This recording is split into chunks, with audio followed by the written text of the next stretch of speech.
Hey there, it's Deb with the Happy Lemon Head channel. I'm propagating tree collards.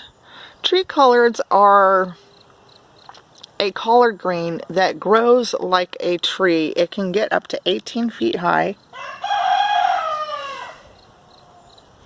It's a much more tender leaf, more tender than collard greens. It's more like a kale leaf.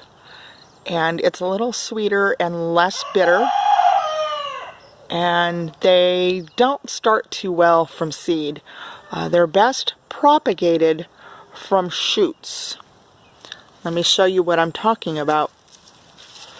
So here is the main branch, and these are different little shoots coming up that create new trees and branch off. So I have, with my knife, I have cut a couple of the shoots off, and I just used a regular old kitchen knife that I use as a garden knife, and I cut them at the base. Now I'll take you over and show you how I propagate them, how I plant them to start new tree collards. Bear with me for just a moment, as the camera will be a little shaky since I'm having to get up from the ground. So there's the tree collard. Alright, let's go over to where I have my soil set up. So I have some organic garden soil, and I have some steer manure blend and some compost already mixed in a container right here.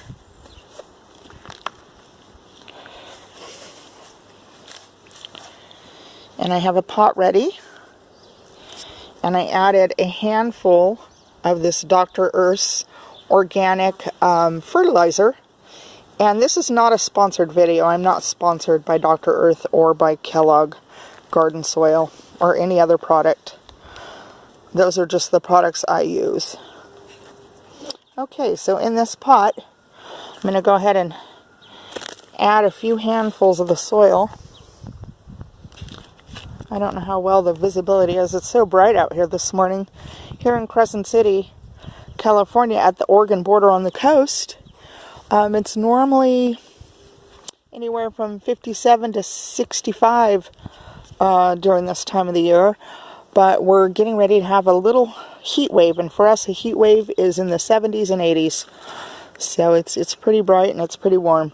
So I'm just going to stick that right down in the dirt. Pack a little more dirt around it.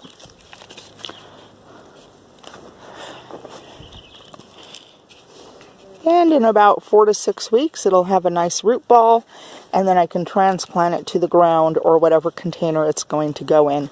Actually, I am gifting this to a fellow gardener who sells at the farmer's market, and they do microgreens and sprouts and wheatgrass and lots of other greens. So I thought she might enjoy having a tree collard.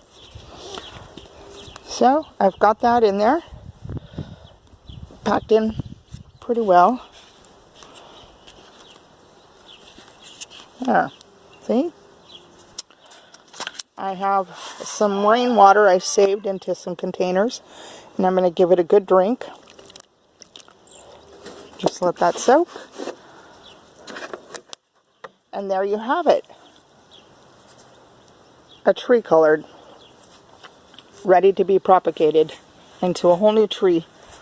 Let me show you my well-established tree collard. This I planted a little over a year ago, and it's nice and healthy. It has purple leaves. That's really what a tree collard should look like. That other tree collard was in the greenhouse for the last year, and so it wasn't exposed to outdoor elements. But a tree collard is this beautiful purple leaf, and it's very tender, and it has this really nice shine to it. and it's very sweet. It's best to pick kale and collards first thing in the morning. That's when they're sweetest, when the most sugars are up in the leaves, before the sun has warmed them and parched them. So that's the best time to pick it if you're going to enjoy it in a meal. I like to put them in smoothies or salads or stir fries. But it is a beautiful plant and I just love it. So I want to get more of these started. This one here is almost as tall as me. And I'm 5 foot exactly. Pretty short. So this one I would say is almost 5 feet. Just a few more inches to go. And soon it'll tower over the fence. While I have your attention, I want to show you my passion flower that is vining here on this fence. Excuse my neighbor's really messy, overgrown yard. But see the pods? Those are going to be passion flowers. I can't wait. And I stuck that in the ground about a year ago from a tiny little plant. So I hope you liked this video, and I hope that you will research tree collards and maybe find some of your own. It's a plant that just keeps on giving, and it does really well in the winter. The leaves are actually more tender and sweeter in the winter. So it's a cold, hardy plant. They do well in the snowy. They do well on the coast. They actually do well anywhere you plant them, except for if you live in areas where it's over 100 degrees. I don't think they can take that. I could be wrong though, and if I am, let me know. Alright, I hope you like this video, and I hope you give me a thumbs up. I sure could use the help to help my channel grow. Alright, I'll talk to you soon. Deb here. Bye.